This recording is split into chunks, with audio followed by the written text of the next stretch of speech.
อ๋อ กะลี่ đây dừng lục được fly chứ ấy là ha ở bài vậy nè ឲ្យដីវាឆាប់ខាំគ្នាឲ្យវាឆាប់រឹងកុំឲ្យវានៅ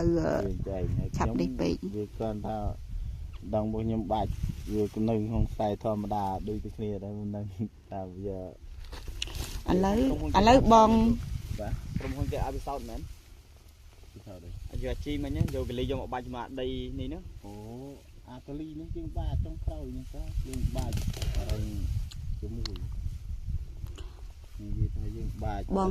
ប្រើជីធម្មជាតិជប៉ុនលាយជាមួយនឹង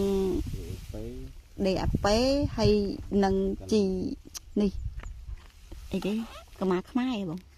អីគេខ្មែរខ្ញុំអត់ដាក់មកអត់ទេចង់និយាយថាអាមុនណាអាមុនមិនអាវៈក្រោយទេអាវៈទី1ទី2ទេបាញ់ប្រើហ្នឹងហើយខ្ញុំបានតែ2វគ្គតែបាច់ជីនេះខ្លាចតខ្ញុំបាច់តអត់តន់ទេទី1ហើយនឹងទី2នេះវានេះអានេះរឹងម៉ែទៅមើលទៅនេះឃើញអត់ទេស្ទើរនេះហើយបានថាយើងអូនេះពូគេលើយើងមកមើលពេល